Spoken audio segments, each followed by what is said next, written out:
cup at a time. Yeah, this is tea time. Yeah, making a difference. One cup at a time. Tea time. So be sure to grab your tea, grab a seat, and tune in to Miss Liz. Tea time. Making a difference. One cup at a time. Tea time, yeah. Tea time.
Well, good afternoon and welcome back to Tea Time with Miss Liz. That's right. We were here this morning with Dr. Jeffrey Scales talking with the amazing dermatologist out in the United States. And now we're here joined with the beautiful Mona Baker from the United States again. That's right.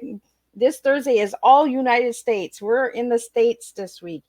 So we have an incredible lady sitting in the back studio. So I don't want to waste any time. I want to get into it right away. So we're going to get the disclaimer going and we're going to get her bio. And we're going to get the beautiful Mona Baker in here. And we're going to talk about Actionomics.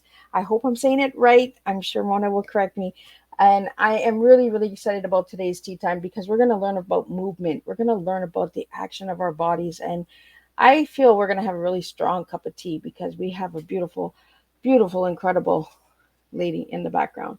So the disclaimer for Miss Liz's Tea Times live show. Miss Liz myself is going live using StreamYard. Before leaving a comment, please grant StreamYard permission to see your name at StreamYard.com. Please be advised that the content brought forward for any Tea Time show hosted by myself, Miss Liz, is always brought forward in good faith. However, may bring forward dialogue and opinions that are not representative of my platform. The facts and information are perceived to be accurate at the given time of airing. All Tea Time guests and audience participants are responsible for using their good judgment in taking any action that may relate to the discussion.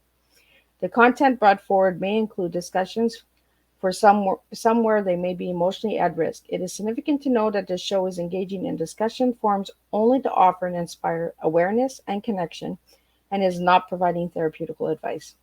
If you have any questions about the disclaimer or the panelist discussion, you may freely contact me, Miss Liz, through my email at bookingmissliz@gmail.com. Moving forward, should you choose to voluntarily participate in today's show in any aspect, I myself, Miss Liz, welcomes you. And should you decide that the show is not made for you at this time, I will see you at a later show at a later date and time. Again, all tea times are done on Thursday this year in 2023. And if they're not on a Thursday, it's because they are a rescheduled tea time. So now let me get Mona Baker in here. I'm going to get her to introduce herself. And if there's a couple things that are missed, I'm going to read them off of the bio. But I really want to get her in here and I want to really get moving because today we're talking about movement. So I really want to just move along. So welcome, Mona. It's an honor to have you here. It is a great honor and pleasure to be here. Thank you so much for this wonderful invitation and opportunity to experience Miss Liz Tea Time. So Mona, could you share a little bit on who you are and how you got into all of this Actionomics?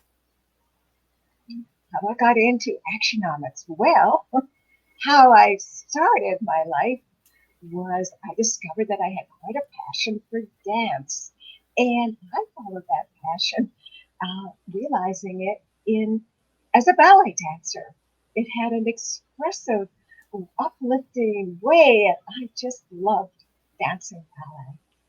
And I had the wonderful opportunity to dance with several amazing companies. The most notable was American Ballet Theater, and I just loved it.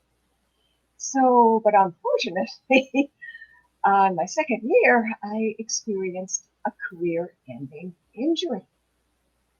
And for 6 months, I had this issue in my foot that I was unable to put my point shoes on without developing so much inflammation and swelling. I just couldn't move my foot.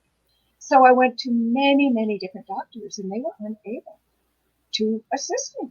They didn't really understand what was going on with my foot. And so I didn't, after 6 months with APT, and of course, not wearing point shoes, was not fit and able to be one of their dancers. So I remember the last night I was there in my theater case, leaving the theater at Lincoln Center and passing the really beautiful fountains in there that are so inspiring. Well, they weren't inspiring me that moment. But as I turned to walk home, I said, I don't know where I'm going. And then I thought, well, I do know one thing. I am going to find a solution to the answer to the problem with my foot. And then maybe I can help other dancers in such a way they don't have to experience what I'm experiencing now. So I first started in the field of movement because I realized that none of the doctors that I saw, when I asked questions, they didn't even understand anything about movement, but more importantly, I didn't either. So in New York, wow, what I'd read about, I found there was a beautiful, vibrant community of certified movement analysts that I joined and I studied and I loved it. It was fabulous. I was learning how to document and see movement as a behavior, something I didn't know. It was just great and I was teaching. But Miss Liz, I still didn't have an understanding of what the problem was with my foot. So somebody said, well, why don't you go to this podiatrist? And so that's what I did. And when I walked in to see this podiatrist, I said, I don't have an x-ray. Oh, he said, I don't need an x-ray. Just show me your foot. Oh, And he said, wow, I see what the problem is. He said, the second bone is longer than the first bone of the two bones in your feet. So it created pressure between the first and the second bone in such a way that it was causing so much inflammation and irritation. It was a huge swelling. And he said he could create a little prosthetic device, which is what he did, and it would separate the toes that went to this area, and he thought that would help me. So when he said that, I was very excited about the possibility of having it help, but more importantly, what he said about the proportioning of bones and body parts. I have never thought and realized how critical that was for the human body and moving. And I suddenly began to understand something from a different perspective that I didn't understand before. And it was great, but it still was not the solution that I really was looking for. But from that, I did learn that maybe if I looked at movement as a behavior and all the different percepts and everything that I learned from it, then maybe I could see it differently. And that's when I got the idea of organizing it into a language. So I had to research how do we develop language. And that was really important because I knew as a movement analyst, the first pre movement before we speak developmentally goes in such a specific and selective way that allows us to learn how to verbally speak. So I realized that that was part of our language learning experience.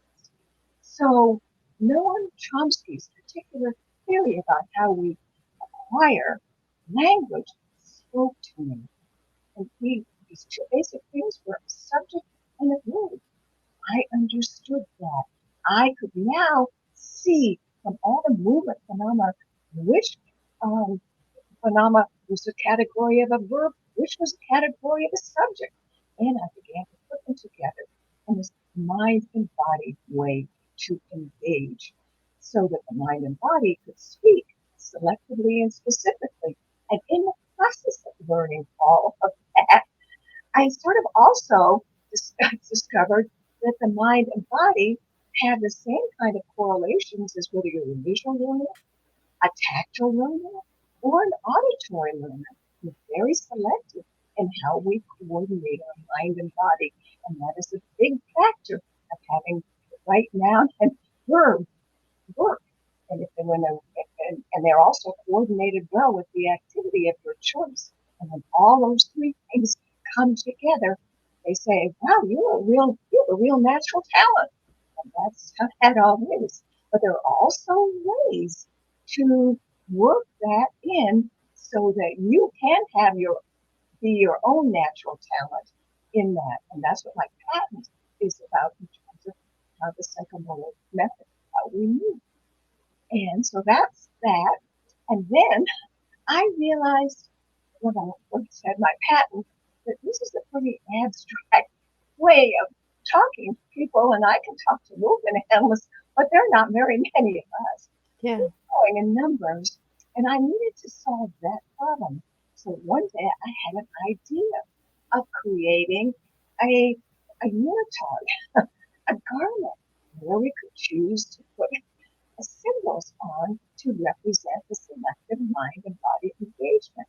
And I am wearing, I call it an acretica, and so I am wearing such a garment now. It has the markings for the ballet dancer, which we use a lot of the joints.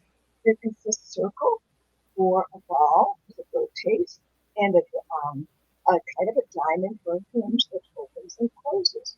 And then you Oh, them together, and you have the line moving, and you begin to see this moving instrument moving, and you begin to see the visual design that the body parts are describing in space.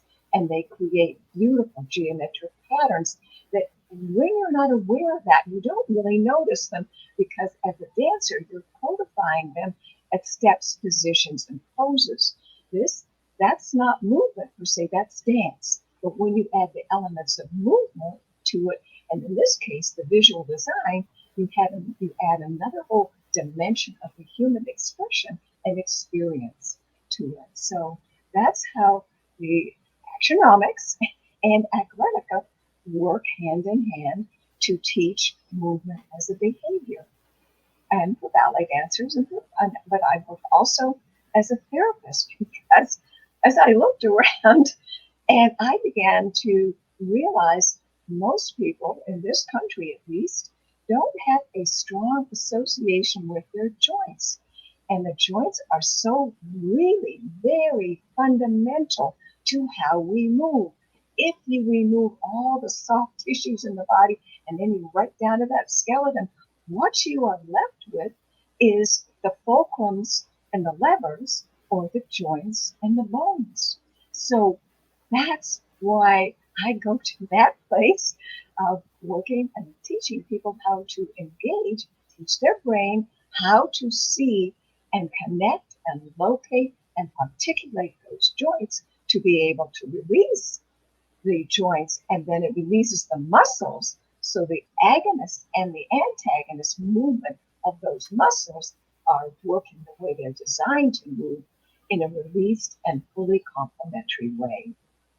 So I teach. I'm at the Florida Integrated Medical Center as a practitioner, and I work with their clients that are everyday movers, people that uh, come to the clinic for all sorts of different reasons, and but sometimes they come with pain in a joint or pain in and then I work with them to teach them how to repattern how they are moving their everyday movement, which is core for everyone, because all our dance, all our sports, everything is a variation and an elaboration on the theme of our everyday moving.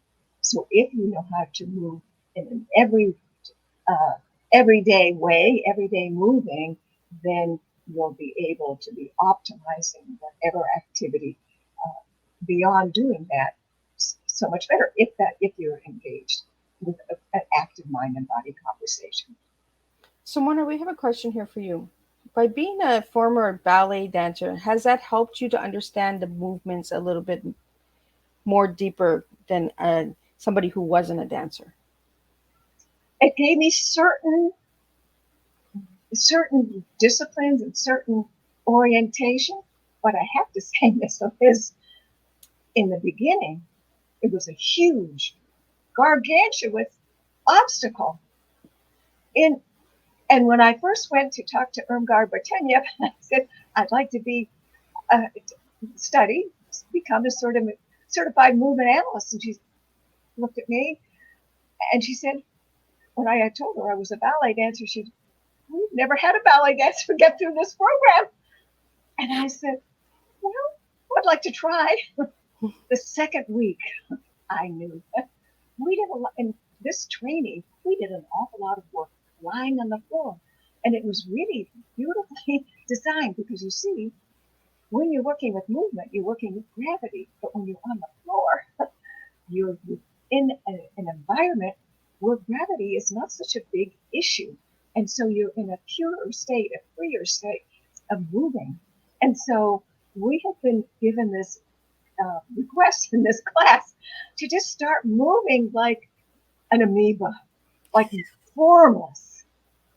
And I hear that, formless. You're a ballet dancer.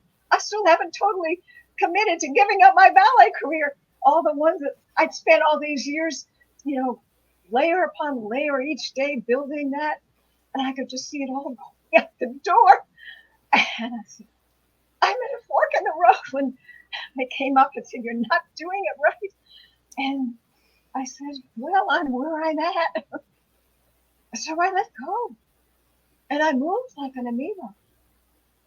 Liz, it felt awful. I felt nude. I felt vulnerable. I had nothing. It took me to rock bottom, and I groveled with it. I know now what a crab or a lobster feels like when they shed their shell. I had nothing. I had no identity, and all of my peers did. They knew who their body was when they walked into that studio. I didn't know.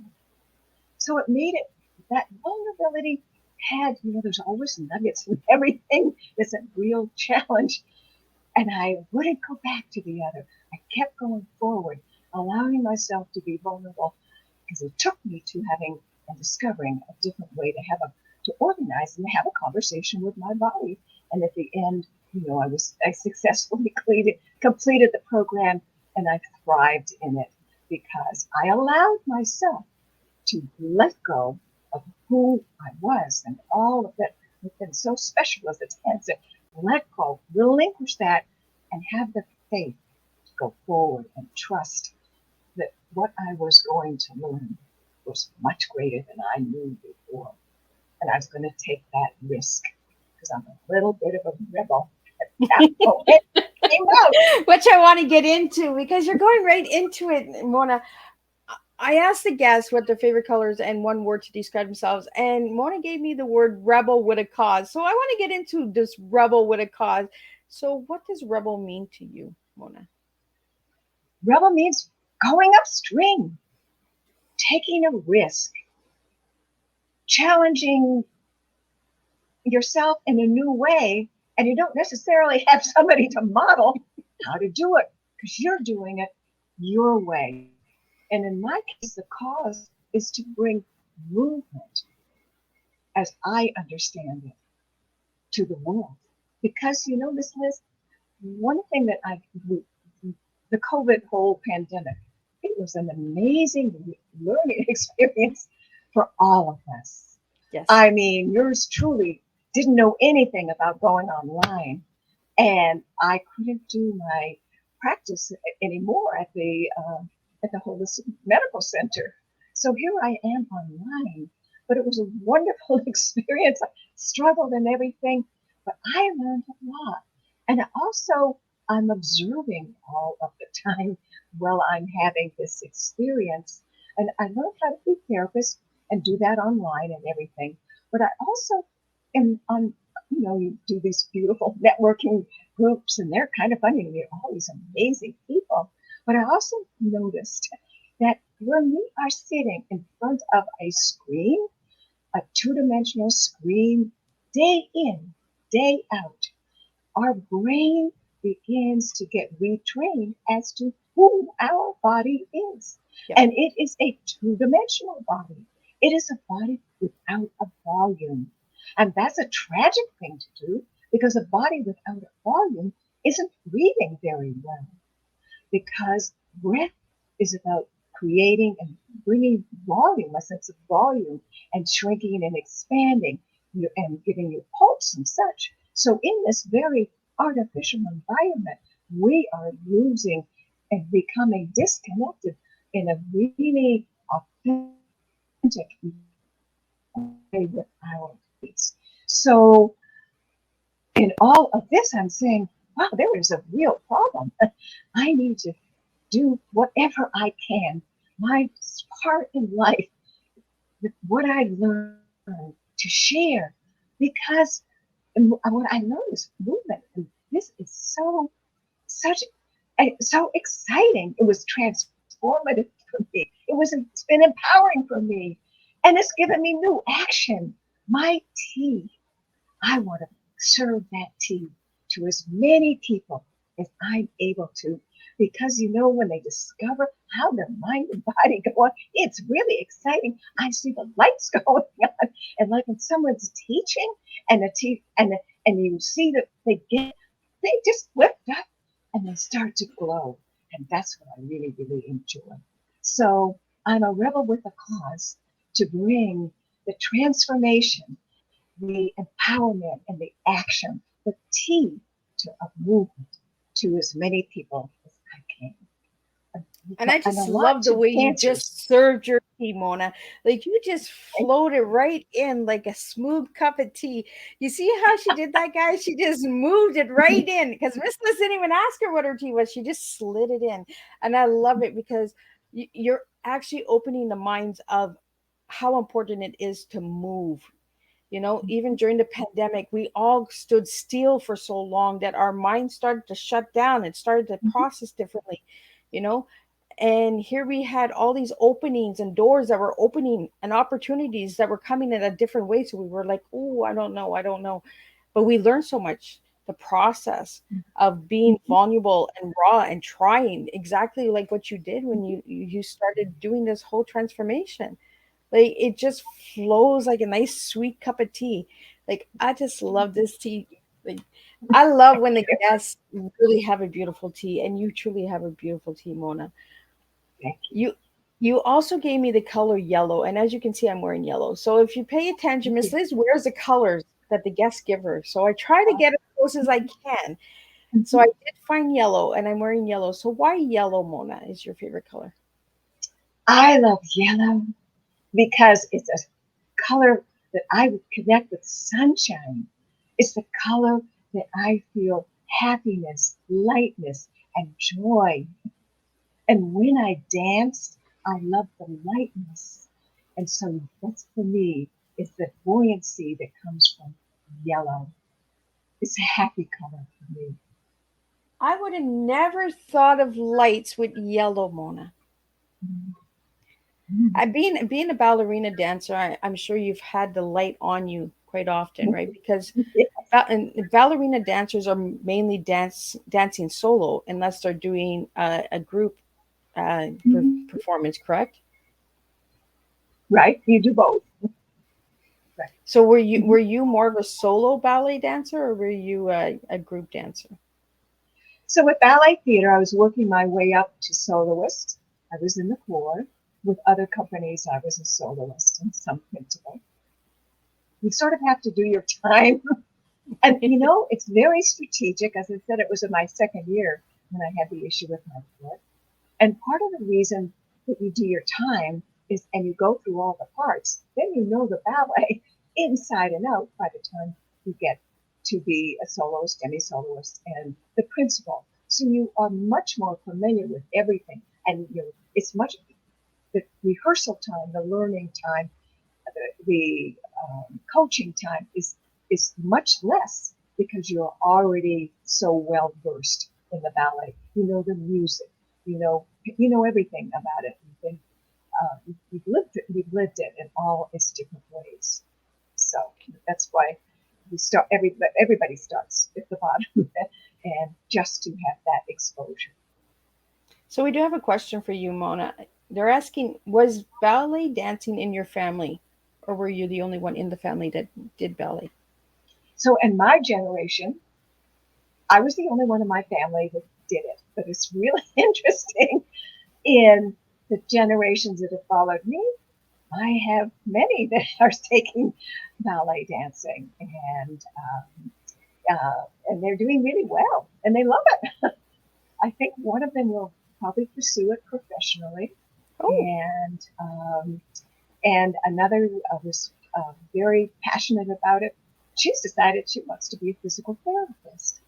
And oh, then her sister, who has danced and did very well, she is an ace volleyball player. And I think she's an ace volleyball player because she knows how to move as a ballet dancer. And it's amazing to watch her move. So it's really it's fun to see that. And I have to say, it wasn't necessarily appreciated what I was doing by my family because I guess I was a little bit of a rebel. They hadn't expected anybody to do Mona's that. been a rebel since she was little. Right. Right.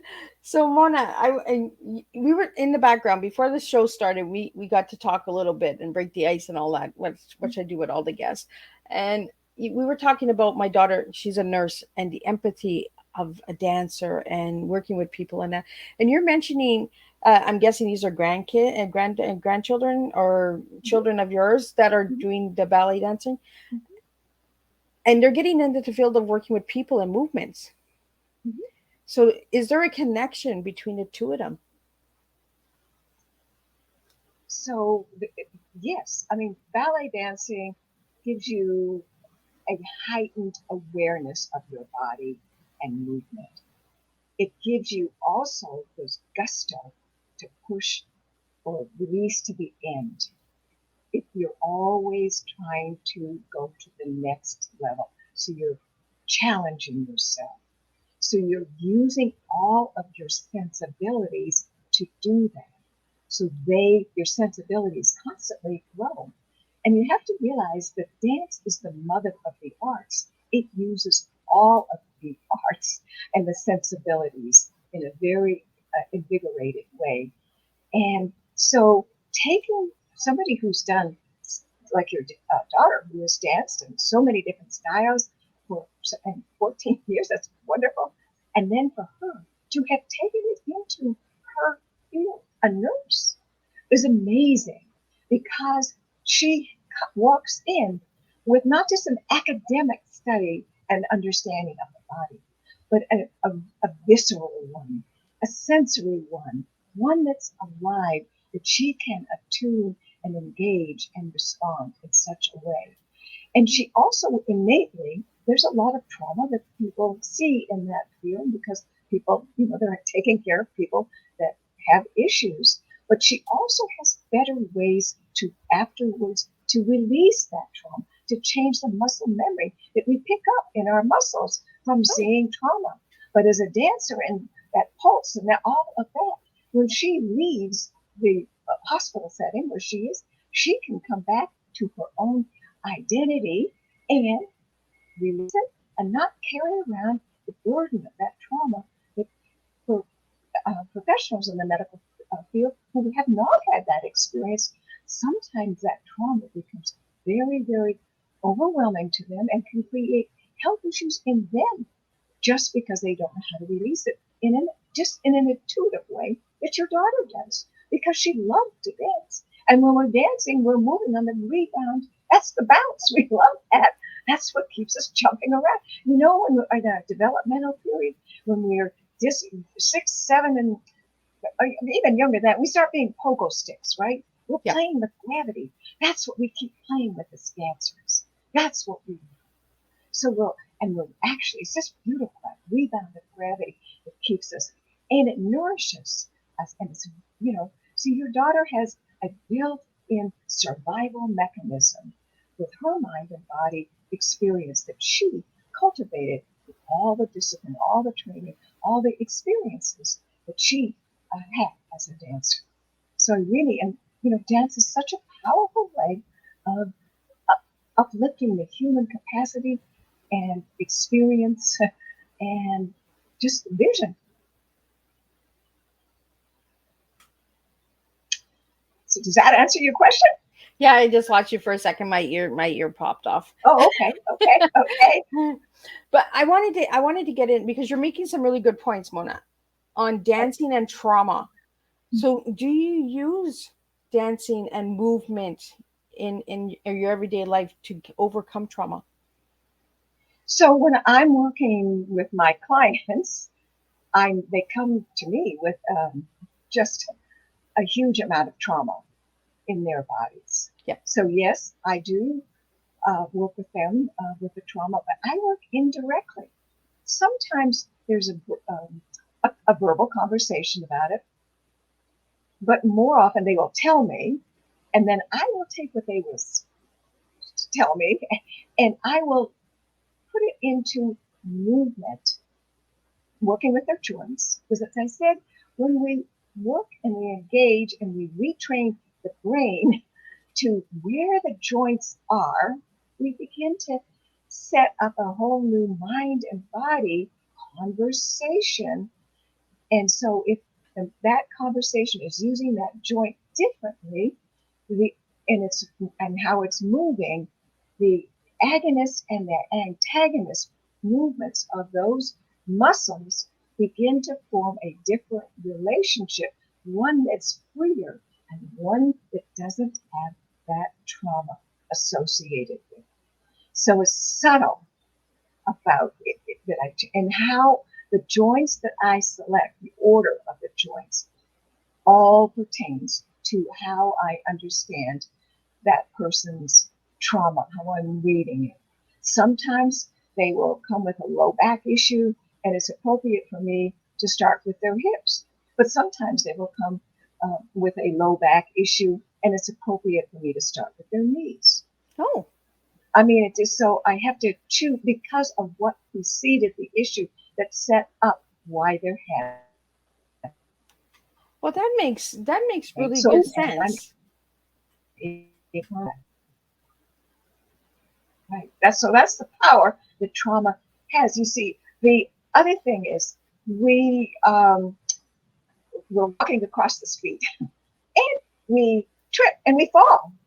Well, the street is where the cars come, and you tripped and you might have hurt your foot or something, but you're going to save your life. So you find a way to get from the middle of the street over to the other side. But you get there, but it wasn't the way that you were walking. It is a substitute pattern. Your mind and brain were already able to create this movement pattern for you to be able to get to across the street, but it was a substitute pattern, and it's not the way your body was designed to move and to move. And so that substitute pattern then becomes ultimately a norm associated with your moving. And even though the body begins to heal, it still has that trauma memory until you begin to erase it. And that's how I begin to erase it, by working with the joints that are in that sequence according to however that trauma happened. So I do ask about how they specifically fell or whatever it was, the issue. And sometimes it's several issues. Sometimes it's a compounded. They'll have an issue someplace, and they're moving as a substitute pattern, and then they'll have another issue, and so that's what it is. I have to uncoil that because you see, the body the universe moves in a spiral, and so do we. So I have to uncoil how all of these um, traumas and such were acquired. And that's the sequence. That's how I do that. I like that word uncoil because we wind up so tight sometimes. Our muscles get so tight that we forget that we can just loosen them up by letting go, releasing. We hold on to so much tension. So is there three moves that you can show us to loosen up some of our joints? Okay. All right. That's great. So I'll teach you how to, entrepreneurs generally have problems with their neck. They have problems with their neck, they have problems with their shoulders and their low back. So I'll teach them how to release the neck. And I think that's really, it's not just moves, it's just it will take me a little while. So if we can do that, I'll be delighted. So, okay. So if you just turn your head from one side to the other. Okay. Mm-hmm. Mm-hmm.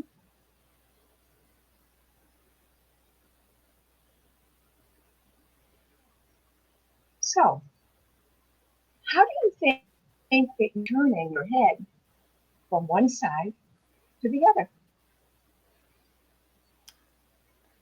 I don't know. When I was turning it to the right, my shoulder was popping, so I'm not sure what was going on, but my shoulder popped when I got to a certain angle when I turned my head. Mm-hmm. And then the other side, it was a nice smooth spin, but the other side was like a little pop. Mm-hmm. So it could be the way that the head is being held during the day that's causing Well, that, or it's because of you not knowing how to turn it. So, are you using your neck to turn your head? How do you think you're turning your head? yeah, I'm using my neck. You would do. Am I? I'm using my neck. Am I not? That's what you're telling me, right? That's what it feels like when you're turning your head from side to side, right?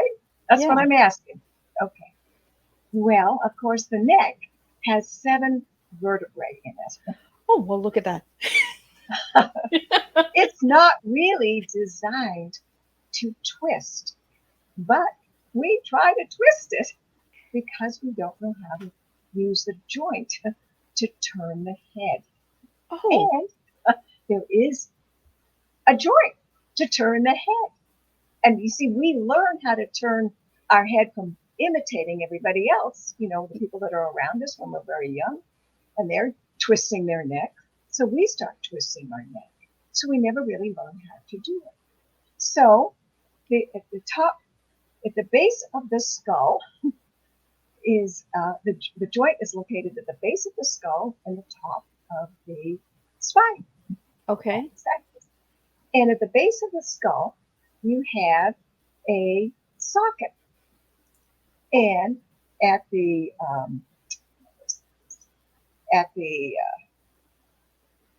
top of the neck, my face, you have a ball. With the happy Right. face. Right. So this is what we're doing all the time. But Oh, this is what we really need to be doing. And it's because we don't know where the joint is. We really know oh, not to do it. there's a big Right? difference. There is a huge difference. Wow. Okay. So, right. So now, where do you think that this joint is located? At the bottom of the ball. Yeah, but where on your head Oh, base? Where is that? in the in your shoulders, like the top of your shoulders, right? Okay. So that's where you. Okay. The reason this is why I'm asking you is because your brain doesn't know where it is. It Oh, would be well, look at telling that. you. Right. That's what I'm saying. The brain didn't learn where this joint was because we were imitating somebody else's movements, twisting the neck in this case, and the brain never had a chance to learn it. Or if it Oh, knew it once, it's forgotten. Okay. well, they should be taught So, in school. well, they don't. Well, yeah, I think so too. But anyway, so okay. So So where would this be if it's not where you're thinking it, not pointing where Right at we're the top. okay. So and it has to be in the center because your head is round. It's like a Yeah. ball on top. So it's about here, your cheekbones. Okay. So yes, it is. Literally. But sometimes I like to create a functional awareness because I want you to have more space here. Yep. So, Yep. and each joint has encapsulating tissues. And when the brain gets an idea of a functional location, it will release those encapsulating tissues to allow it. So I like to place it right above about an inch above your ears. I'm going to ask you to take your third finger because that's your axial, Yep. talking to skeleton, and you're going to place it just about an inch above your ears. Got it? Okay. Okay, so now I want you to image that with your mind, you're going to see this socket turning from side to side. It's the Okay. socket turning from So side to side. And you're going to push it with your fingers to begin with, just to invite the looseness. So the fingers oh, are there's a really, big difference, Mona. yes, there is. Right, Wow. right.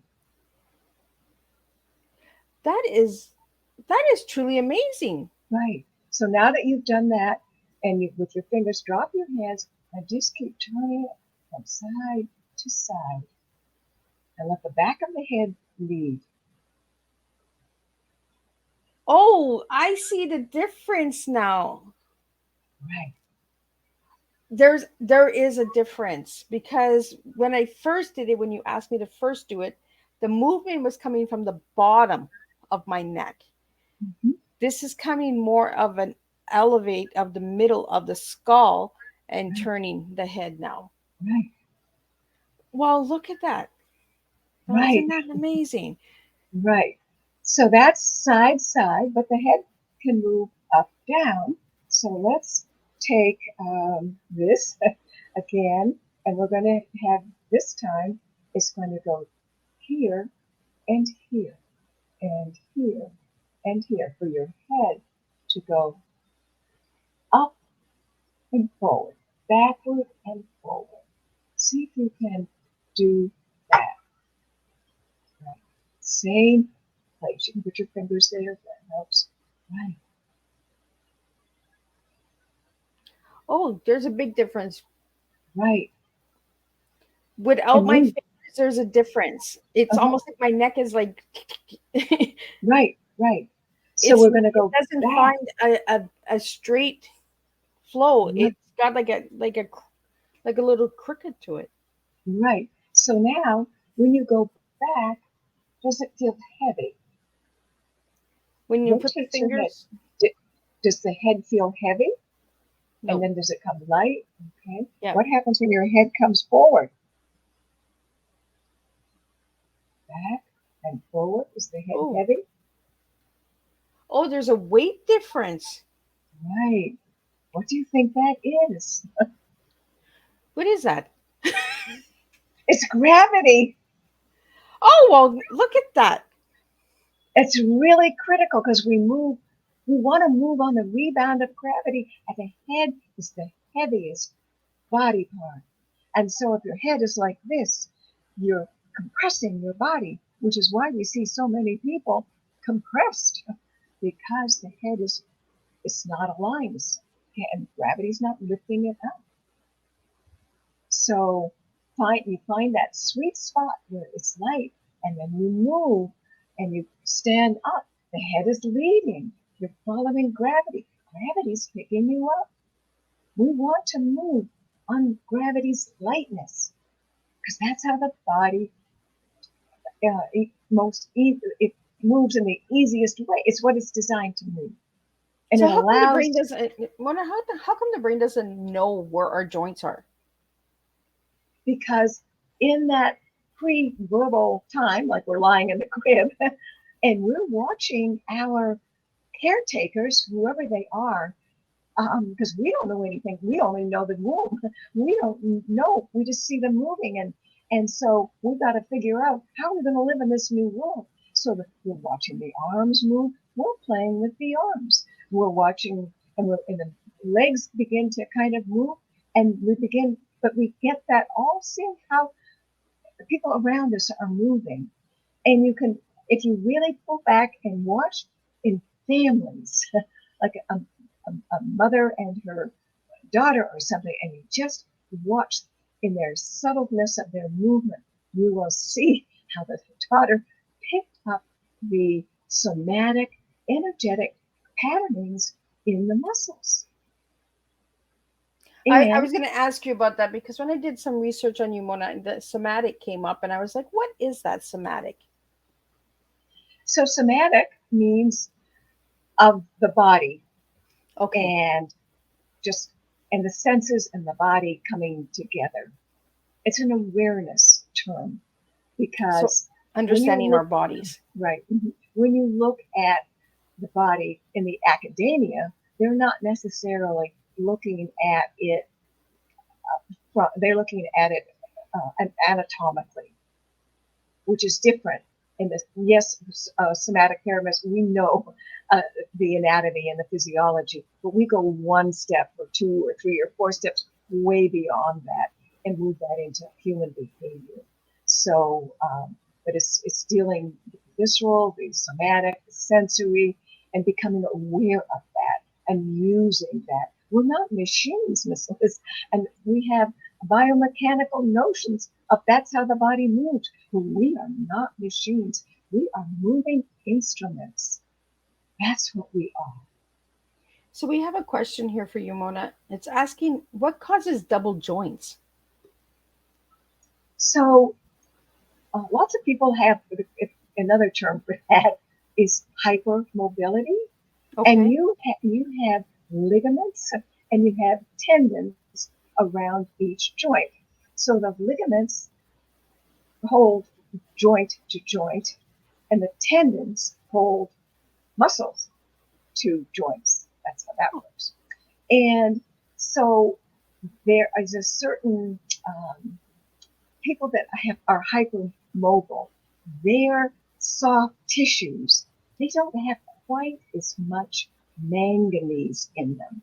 Oh, Manganese is a strengthening uh, uh, mineral. It's a really critical one, and we don't seem to have it as much as we did in previous generations. So the soft tissues don't have that strengthening manganese. And so they stretch out. And when they stretch out, they get a little bit out of alignment because the ligaments are too loose. And so that's what that is all about. So in in this situation, I don't invite that person to really stretch and take that joint all the way out because what happens is the muscle memory that gets associated with that move is going to want it to go all the way out, whereas you want to train the muscle to say, oh, we just go this far and then we'll keep it aligned. It's in ballet dancing. You'll sometimes see a dancer they're called hyperextended, and you'll see these beautiful legs like that, and they have this hypermobility also. So, but the double jointedness is the soft tissues of the ligaments are just too soft. They're too stretched. They've been too much pulling and yanking and such, and so just it's not as good a thing to have. So. I want to get into. We're getting so close to the hour. Like I could talk for hours with you, Mona, about this because there's so much to learn. I want to get into the JRA moving instruments. What are those? So I have a program where I work with the 13 joints of the body, to joint releasing activation. This is kind of and this is a program that I initially started for dancers to begin to teach them where their joints are and where they would release the joint. Just they would find the joint, identify it, and then they would release it, and then they would activate it, and it's like this. So this one is passively, but this hand is doing the moving like this. This, my second hand is moving it, and this one, it's moving itself.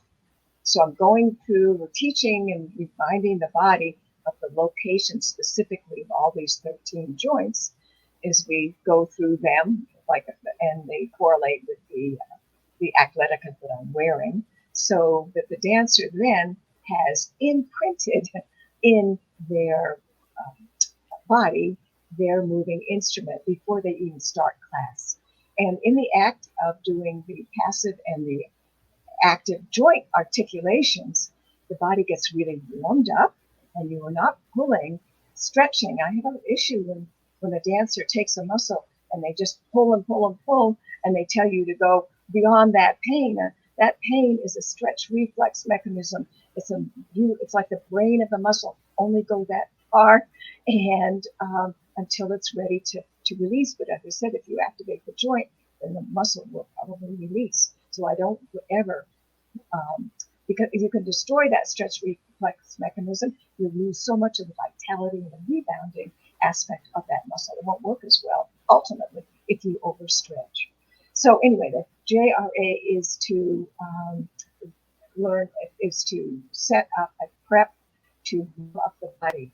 And I shared it with a really well-known gentleman, Dr. Les Knight, just a casual moment. And he was so impressed with it.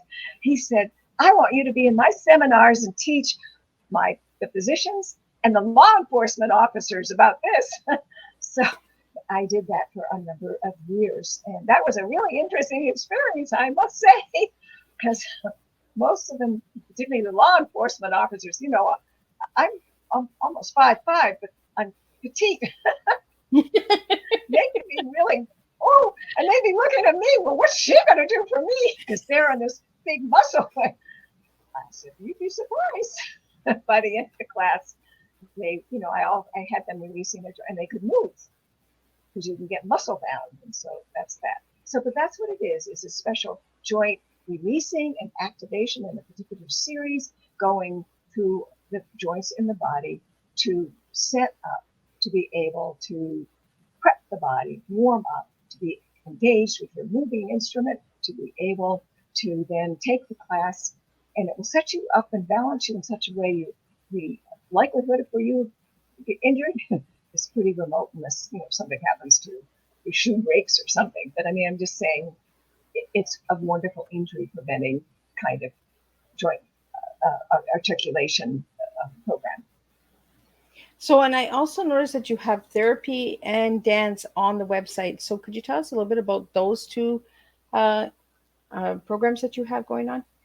So in therapy, most of the times it seems I will need to see that individual, that person, if they come to me with an issue, because I like to be able to develop a customized program that works just for them and relative to the injury or the issue that they're having, to be able to move beyond it and resolve it.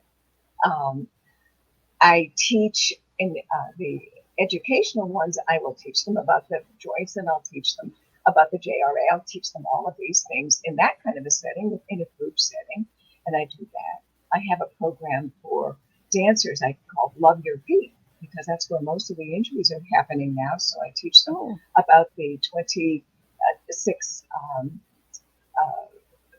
bones and 31 joints in the feet, how to articulate and how to release them, so that then they can start to begin to have an injury prevention movement use of their foot. But then if somebody comes to me with an injury, then I will really need to take them much further than that and introduce them to the 4 arches in the foot and move ahead on that, so that then once they get those 4 arches activated in the way that we need to, and we connect into the arches of the body, because there's a whole art system in the body that we actually move on, that will really help them to move much more easily. So the therapy and the education, it's level of specificity and pretty individual is probably where that line stuff is between that. That makes Someone, sense? if anybody wanted to get a hold of you, do you do like a virtual assessments as well, or do you do them all in person? Oh no, I do a lot of things online. I do virtual. You do Yes, it's virtual? fun, right? And they work really well because I use models. I didn't know whether it would work, but because you get so easily focused on just seeing the model up front, and just like you really saw that. Whereas sometimes if I'm in a big room and I'm doing a workshop and it's a little tiny thing, it doesn't have the same kind of impact on your brain to have that as powerful a message. So So, yes, I do. so do you go into schools and do any programming or anything like guest speaking in any of the schools in the States, or? I haven't done that yet. I'd love to. There's, it's interesting when you have something new and you haven't necessarily come up through the academia. I have some academic background, yes, but not the academic that they would want me. And it's kind of an interesting challenge. So I would love to teach wherever I can go and get an invitation, certainly. Yeah, because I'm just thinking, just in that short time that you showed me with my neck, moving my neck and all of that, how important that would be to bring into the phys ed classes, before we Mm-hmm. start doing exercises and all that. That could be like a warm up of moving the Right. joints Mm-hmm. and that. Mm-hmm. That's where I really see that in like learning the younger generation of understanding our joints. And do you think that would uh, give us less injuries in our muscle in the Mm-hmm. joints in that as well if they were educated on that? Mm-hmm. And it gives us actually more leverage. We have more power when we're using our joints, more power than ever just using the front force of muscles. So, what message would you like to get out there about actiononomics? Am I saying it right? Actionomics. Actiononomics. I can't say my lips, the joints in my lips.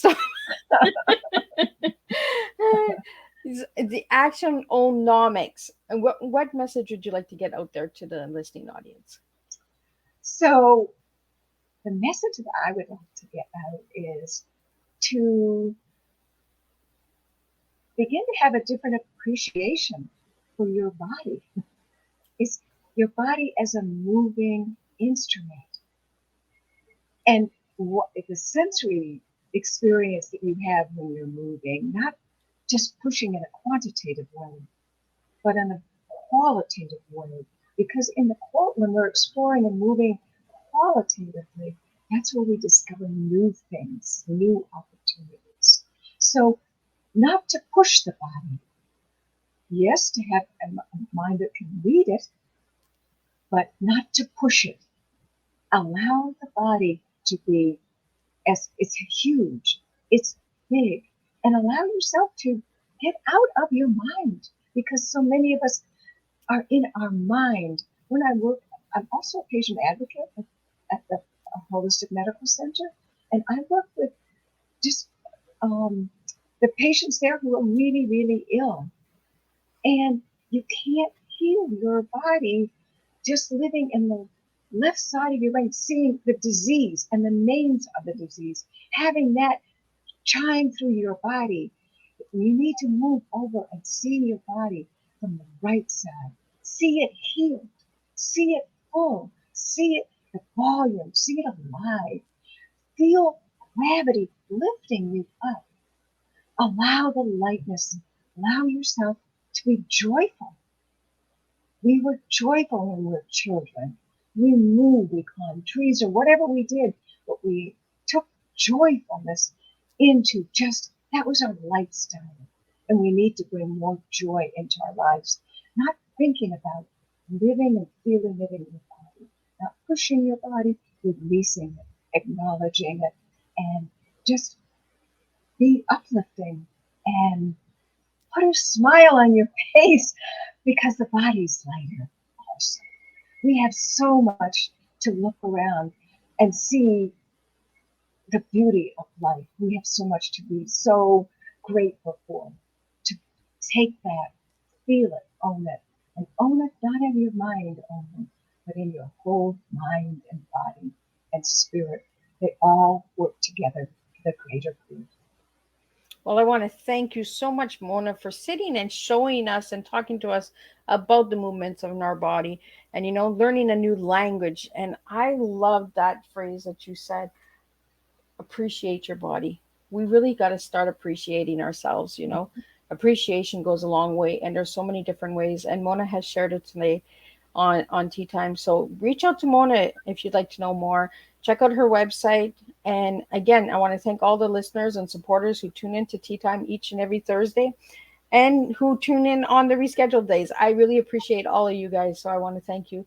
And Mona, thank you so much for taking the time to sit with me and getting me to understand a little bit more about actionomics. I think I said it right. I'm Getting not. it? I'm getting there. I'm getting there. So if practice, repetition will get me better. So, Right. so I want to thank you again.